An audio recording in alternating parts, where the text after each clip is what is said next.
I am excited, like literally. I never thought in my life I would be as excited and as happy as I am right now. It's pretty unbelievable.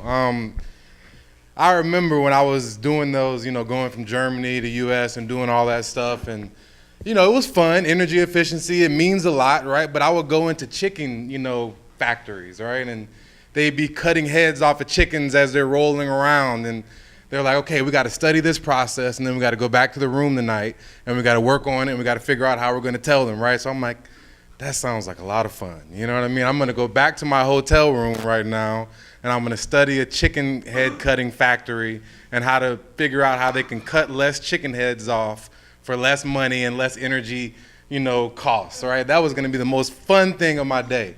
And I would pray, literally. I'm not a religious guy, right? But I believe in God, I believe in purpose, and believe that this cannabis industry means a lot towards that. So I would go home, and every night I would pray. I would say, let me please find something that I can really be passionate about, that I want to learn about, that I can spend, is this Saturday right now? That I can spend Saturday just sitting here looking at people talking about this particular thing and be happy and be excited and be trying to figure out who's coming next. That's what I was able to find in the cannabis industry. So this is something that I want to learn about, something that I really was eager to figure out. But I think in the cannabis industry and cannabis, it's like a learning process throughout everything, right? From the first point that you hit that joint, right? You hit that whatever, the blunt. It was blunts on the East Coast, bong, whatever we do on the West Coast. But the first time you hit it, you're like, wow, like everything that they told me about this can't be true. There is no way that this is that good. I mean, I was drinking alcohol at that time, and then I finally smoked cannabis, and I learned about that feeling. And you started learning more, and I'm still learning up until this point. I learned some things here. Some of these entrepreneurs can teach me something about raising money, seriously, because I'm trying to raise money for this other project, and I might, be using some consulting dollars on some of these people and some of these presentations. Belle and Lanice, you guys have done amazing work, and Bissette as well on this project. It's amazing. I mean, unbelievable.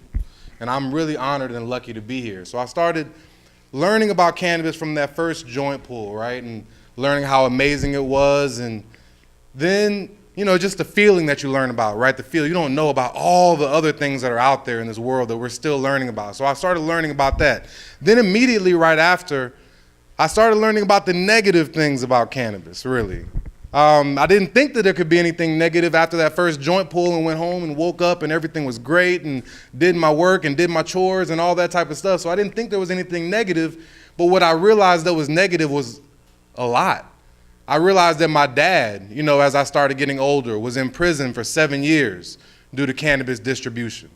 And after he got out, because he was able to have that record when he was younger, when there wasn't the internet, he was able to get a job as a janitor with State Farm Insurance, and retired as a vice president after 35 years of working at that company. Seriously, right? And you think about how many people that have cannabis charges, right? Cannabis, right? I mean, come on, who have cannabis charges, felonies or whatever, were lost in that shuffle, who weren't able to get that position, who were denied because they found out, right? What's happening now, they'll background check you right now. They'll go on the internet before you even get there and figure out if you've been arrested. Forget a conviction. So think about how many people are getting lost in the shuffle right now. And I found myself lost in that shuffle as well. I got arrested one time for cannabis, and it wasn't too bad. I spent the night in jail, got in a lot of trouble, but didn't understand how that would really affect me. Got arrested again for cannabis. This time it was a little bit more serious. I was in college. I had a scholarship. That was the only way I was paying for my school, was through that scholarship. My parents didn't have much money at the time, so I had to drop out of school because I lost that scholarship due to an arrest. So I was able to work in. I could have gotten lost in that shuffle at that time, but I had some great guys around me. And I was able to work and borrow money from some of my frat brothers and figure out how to get back into school. So I was able to get back into school, and before I graduated, I got another cannabis charge.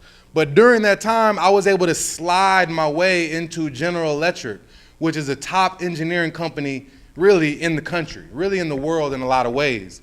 And when I slid my way in, I already had one cannabis charge, right? But again, you got lucky, things that happen with God. I know a lot of people here have dealt with that as well, where something with cannabis easily could have gotten us picked. Some things did, but there were other things that could have made things a lot worse for us, right? So I was able to slide in with General Electric. They didn't find that first cannabis charge for some reason. I don't know why. They called me into the office a week after I started and said, Jesse, we have to talk to you about something. We found something on your record. We want to talk to you about it. It may be pretty serious.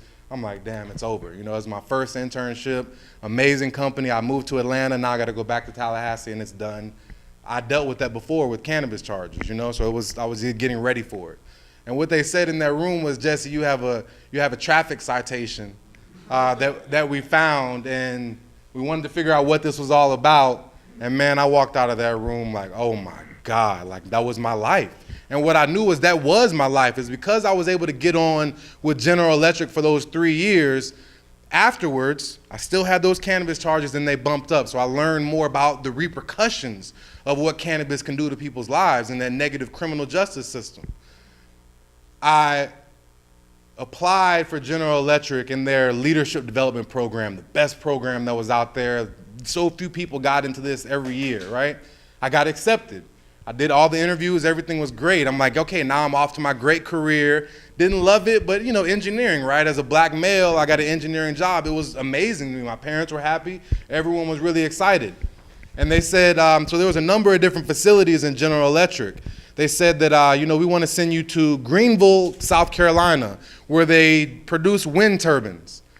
I'm like, great, that sounds good. And I started reading a little bit about that particular location. And I realized that location is the only one that does hair tests in the whole country. And I'm like, oh my God. Like, what am I gonna do? So I start Googling like we all do, right? What are we gonna do? Hair test products. What do you do, right? There's all kind of shampoos. And I started thinking about it. I'm like, if it's in your hair, I don't think a shampoo is really gonna work, right? But I mean, I bought it. I bought all these products, and then I got scared, and I told the lady, I told the HR rep, I can't take this test right now because I shaved my whole body because I'm a male model.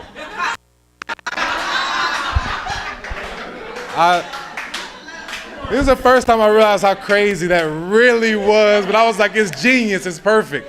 I'm a male model, and I just did a photo shoot, and I had to shave my entire body.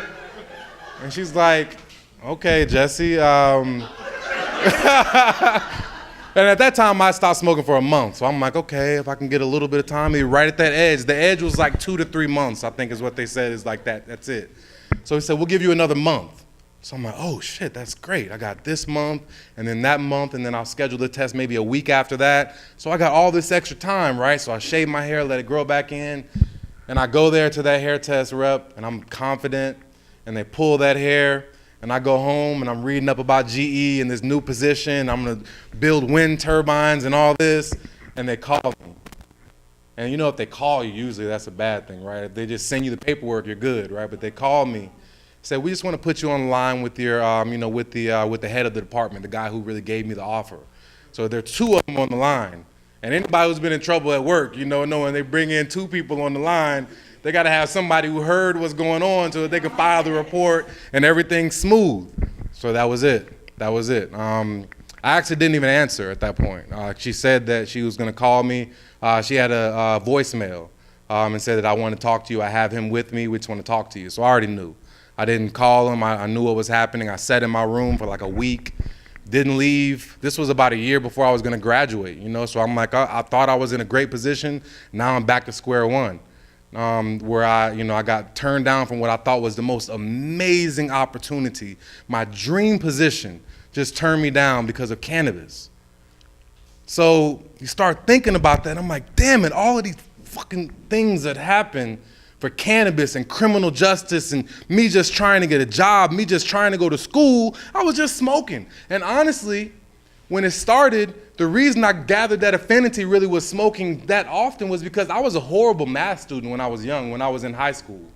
I didn't have really the time to sit down, or I couldn't sit down and think about that problem. I couldn't sit down and, I was thinking about this, I was thinking about girls, all these different things. But when I started smoking cannabis, I said, okay, I'll sit down for an hour and I'll go through this calculus problem, right? And that's what helped me to realize I can do this. And then I started liking it, and I became an engineer. So I'm thinking, what the fuck? Like, how can that happen? But then the whole world is out here telling me that it's bad. So that's when I started thinking differently about jobs and everything in general. Flash forward, I get on with the great company. Siemens is like the direct competitor. They call it like the GE of Europe or the GE of the rest of the world. So I was really lucky to get on there. They did a P-test, but I told them about my record, and they decided to take a chance on me. So I got on with them, rose, like a rocket in that company, ended up going to Munich, Germany, did a lot of things with energy efficiency, which I didn't understand what it would mean, but I loved that piece of it. But I hated the chicken factory. And then I went to Germany, and when I was in Germany, I was in headquarters, and I'm like, this is what these entrepreneurs are sitting here thinking about, and people who are investing, right? It's like, if they can do it, I'm sitting here at headquarters of this multi-billion-dollar engineering firm. I mean, these guys just think they're all that, they're just amazing, and people are just bowing down to them. And I go in that room, and hey, what's going on? Everything we're doing well, and I kind of do very well at that project. And I'm thinking, damn, if I can do it here at this headquarters, right? And this is anybody. If this business here can be open for 20 years, if this guy here can be happy, it's all about happiness, right? So I'm not happy here. So maybe I should go try and do something else, right? So I ended up getting back to the U.S., and I just happened, they gave me an offer for 2 different positions. They said you can go to Portland, Oregon, and you can be a sales rep, a lot more money, a lot more freedom, all these different things, or you can keep on with that maybe corporate track, right, of this corporate audit staff, right? And you can be kind of locked in that system, and you're going to visit all these facilities, and you're going to travel, and it's going to be great. You'll be a VP in a few years, right? So I said, you know what? That didn't really seem that appealing to me anymore, like the VP and the job. And yeah, that at first I thought that's what it was all about, looking at my dad and how he came up. And for some people it is. But for me, that really wasn't it. So I said, you know what, I'm going to take this sales position and have a little more freedom, and I can be able to have my company car and my cell phone and really chill and hang out, right? And, make some money, make a lot more money. At the same time I got there, that love for cannabis started kind of jumping up in me again, right? I started seeing a dispensary there. I'm like, whoa, look at that dispensary. I'm going to go there. So I went and got my medical card that first month. And I went in that dispensary, the first dispensary I went into, and got this one clone, black cherry cheesecake. And I got, because it sounded amazing, right? It was like black cherry cheesecake, right? Yeah, everybody want to smoke some. It's not really the greatest, but I'll be honest with you. It sounds amazing, right? Which means a lot, which all these entrepreneurs, these businesses, right, are built on, a lot of this marketing, right? So I get that light, right? I go get this light, and I'm talking to the grow shop guy, and I'm sitting here every day, right? I should be at this customer meeting, and I'm talking to him about, what about CalMag, and what about this, and should I try this product, or should I try that, and what about this light, and what about this strain, and what if I see this problem with and I'm like, damn, I think I may have found that thing that I love, right, that I really love. And I find myself sitting in the grow room trying to diagnose CalMag issues, or everything's CalMag, growers know, right? My man over here, everybody thinks everything is CalMag. You just throw more CalMag in there and you're good, So I just started, went through all those iterations, trying to identify bugs, doing all these different things. And I became a horrible salesperson. Like, my customers were calling me like, hey, Jesse, we wanted to see you. We were hoping you were going to be here. My boss is like, hey, how many meetings did you go on this week? And, I got a little leeway because I was still new at the point, and I was the youngest salesman in the country at that time, and one of 3 black guys. So I was getting more leeway, right? They weren't going to be too hard on me at that time, right? Because they were proud that I was able to rise up to that level in the company. I had a lot of really big fans in the company. So they gave me a little leeway, and then I just kept on spending time in that grow room. Like, I should have been down here, and I'm like, man, I want to learn how to this. And then I started harvesting, and then you start hanging the plants, and you're sitting there waiting. You want to go, and you want to pluck them, and you want to smoke it, and you always do it too early. You know what I mean? Because you're like, this is my first time. I want to grow. It looks like it's good enough to smoke. What do you mean? It looks good. I can smoke this. And on the East Coast, it's still better than some of the stuff we were smoking anyway, right? So I was smoking it, right? And I'm like, damn, like I should be at a meeting right now. And I didn't make the decision to jump into cannabis because I just loved it. I should have made the decision because I loved it that much. But a lot of times what we realize is there's something that's going to push you.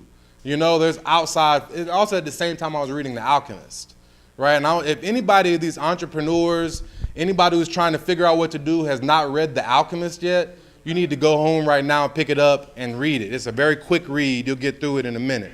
Has anybody read it? Hands in the audience, right? I'm telling you, right? Everybody's shaking their heads like you need to read it. It's all about taking that step, that first step. And what I realized was going and getting that first clone in that light was my first step. Or maybe even smoking that joint was my first step, right? In order to making that, and the universe just started working in my favor. And my cousin at the time was upset and he hated his job and, you know, was having some depression issues. I said, come on, let's start this business together. So he flew out there on a whim, quit his job at Capital One, you know, and decided to come out do it. My brother at the same rate, you know, was having problems finding a job.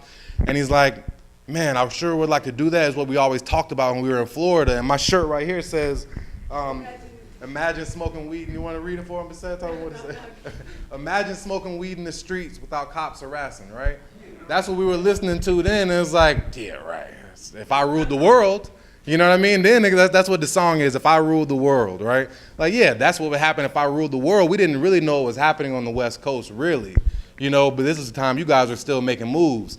But we were in that, you know, scared to smoke a joint because we were going to get, you know, locked up for life.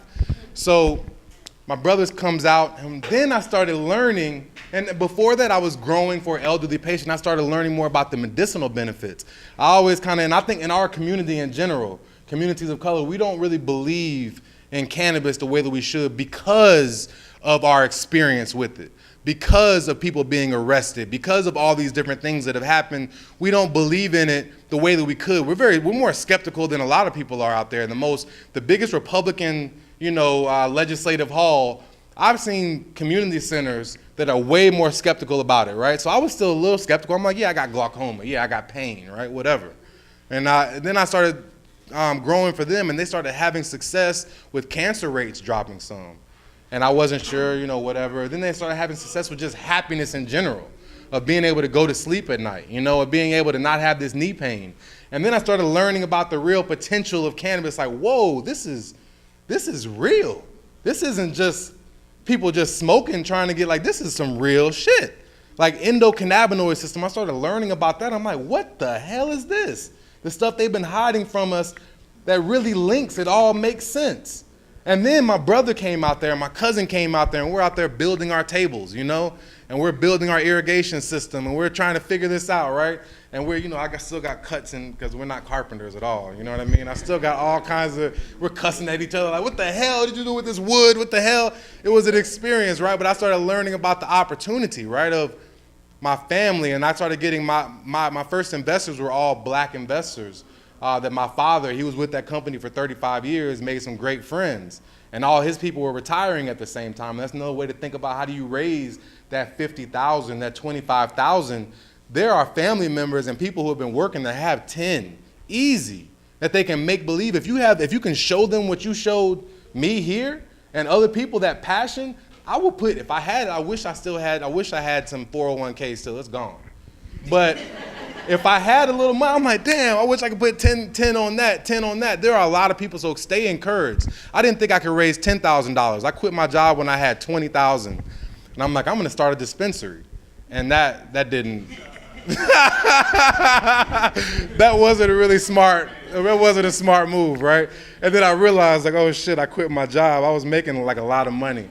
Like, I quit my job and I can't open a dispensary. And then I walk into this consultant, and I'm almost done, guys. I walk into this consultant, and he's like, you know, you're gonna need at least 100. They literally laughs at me when I say I'm gonna open it up.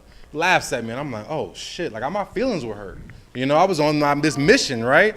And as an entrepreneur, you have this vision, and somebody doubts it, your feelings get hurt a little bit. But you gotta be able to take a little bit of that in, you know, and take it to the next level. So you say you need at least 100,000. I'm like, man, I'll never be able to raise 10,000. I don't know anybody with 2,000 that's gonna give me $2,000. And I put together a presentation, just like what was done here. And I went into that legislative hall and I sat and learned about what was happening. I knew all the rules better than anybody else. You know, I knew what was happening. And my first presentation, it was horrible. Like, I was like, did I think I was gonna start that business? But I knew so much and I had the passion. And that's what people wanna see, is that passion and that drive. That's the main thing I look for when I look at an entrepreneur is, are you gonna figure it out? A lot of this stuff that we have on there is bullshit. The idea is, are you going to figure it out when all this stuff doesn't happen? Are you going to be the one giving an excuse? Well, I thought this, or are you gonna be the one figuring it out and don't care about no excuses or what anybody else has to say? That's what's gonna make an entrepreneur successful. So that opportunity was something I realized that really helped to bring everything full circle from this jail to this real opportunity. And that's when we started thinking about the Minority Cannabis Business Association and started going to these different conferences, meeting people like Wanda James, like Charlotte Green, who's a good friend of mine, you know what I mean, who's doing very, very well. She's no longer on the board, and Wanda isn't either, and we've gathered other people on in this second board, but those are the people, along with Shalene Title, along with people like Shabnam Malik, who sits here in Oakland, who started the National Cannabis Bar Association, people like Steve D'Angelo, were people that helped me to believe and helped me to make the connections that I needed to make in order to make MCBA really become real. So the community out there and the ability to help and the opportunity is there, and we decided to make that happen with MCBA. And when we did that, we launched it on economic empowerment, social justice, and patient awareness. And some of the things that we've been focused on have been gathering a list of people, right? Figuring out how to direct people towards resources like the Hood Incubator that we're very eager to figure out how to develop more of a close partnership with. Figuring out how to link you with people like Denver Relief Consulting, who are making, waves as far as the licenses that they're getting, or Budding Solutions. Our Vice President, Shanita Penny, has a company called Budding Solutions, which is a consulting organization. So how do we link people with those resources to help them gain that economic empowerment? How do we contribute to social justice? Companies like Marley Natural, who Steve D'Angelo connected us with, wanted to put money into these issues, said, hey, MCBA, what can we do? So we developed an expungement program called Rise Up Expungement Day, where we bring people in with a 4-hour workshop, and if you have a cannabis felony, misdemeanor, whatever it is, Marley Natural will pay for that expungement, the state fees, the legal fees, fingerprinting, everything, and it's great.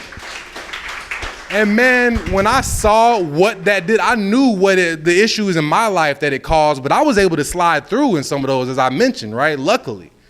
But I saw people in there who had dealt 10 years and weren't able to get a job because of a cannabis felony, who ended up selling, they were selling a dime sack or something like that, right, at their house. Someone came to their house, and they were next door to a school, and I guess something happened where they got caught for distribution, but it wasn't just a basic distribution of a dime sack, which would have been a misdemeanor or whatever, right? They got a felony for selling within 1,000 feet of a school. So that person who was just a young dude in college who was trying to, on track with me, I'm sure I sold plenty of dime sacks out of my room, right? But that guy sold it, and then he gets a felony on his record, and he can't get a job. He can't get housing in a lot of cases, right? And you start seeing those people crying about those issues, and you start seeing how real this really is, and the opportunity, last thing I'm saying, not just opportunity for us to build our own businesses and create generational wealth, but an opportunity for what we can do for the community as a whole across the country. It's not just about people who want to get a cannabis business, who want to be an entrepreneur, who want to work in the industry. That's good, we have to make a way for them. But what about the generational repercussions of the people who had nothing, don't care about cannabis, right? But their father was arrested for cannabis, and what happens when your father is arrested? Your ability to make money, I think, is cut in half. You know what I mean? So what about those people who didn't get that opportunity because someone else was caught up in that system that was created 19-1 across the country? Even in Portland, when we went, a part of economic opportunity and community building is a piece of how do you get these tax dollars to these communities, to the people who don't want to do anything with cannabis. We got to work with people who want to get into the industry, but we have to look bigger than that, about healing our communities as a whole, seriously. When you look at what California was able to do and associate some of these funds for communities that have been impacted by cannabis prohibition, right? I think up to 50 million. That's great. When you really look at how much it costs to do great programs, that 50 million will be gone just like that, right? And that's to the whole state of California. What about each municipality, right? And I don't know what's happening in Oakland. I should be up on it, but are we looking at the taxes? And there is some stuff happening, right? But taxes that are going back just to those communities to build infrastructure projects, to build community centers, so that you can come back 30 years and say, yes, the industry built that. What about that? Expungement going directly there? So we were able to get that pushed in Portland, Oregon, right? The whitest city in America. Some people don't know that. It's the whitest city in America, metropolitan city. But still, in Portland, Oregon, when I looked at the statistics, blacks were arrested almost 3-1 in Multnomah County, in the whitest city in America. And Portland's liberal, right? Portland's okay with cannabis, right? But still, you look at that and think about what's happening all across the world, across the country. It's crazy. Every single municipality that legalizes cannabis needs to associate tax dollars so that people in our community can rebuild some of the things that have been torn down, so that we can have job programs, so that we can have expungement, so that we can build infrastructure, so that we can have job assist. I mean, all these things are right there, low-hanging fruit in this cannabis industry, that we can just go, let me grab this fruit here, let me go grab this here. It ain't no hard work. That expungement day wasn't hard. I mean, you gotta organize, right? You gotta make it happen. But once you make those moves and you see what's done, that wasn't hard work for the benefit that we got. And it's the same thing with these tax dollars that are happening. It's not hard work. You got to show up in those halls. You got to join with us, with MCBA. We want to join with everybody to figure out how we can have more people behind us. Because I tell you, when I went into the city commissioner's office, before they knew about MCBA, I got a meeting. They didn't take me very seriously. I met with the chief of staff. I didn't really get a follow-up. When I came and I said, oh, I represent MCBA, and they were able to go and Google and see some of the things we were doing, and they saw that there were people behind us, and they see partnerships that we're making with organizations like the Hood Incubator, they say, okay, a matter of fact, I can show you on my calendar right now. I got a meeting with the mayor on the 22nd. You know, I mean, I've already met with them before, but it's like that when you have people behind you, when you have a real purpose, and when you can show them those statistics and say, look at this, what are you gonna do about this? And that's what we have to do, and we got to do it together. So thank you very much. This is amazing.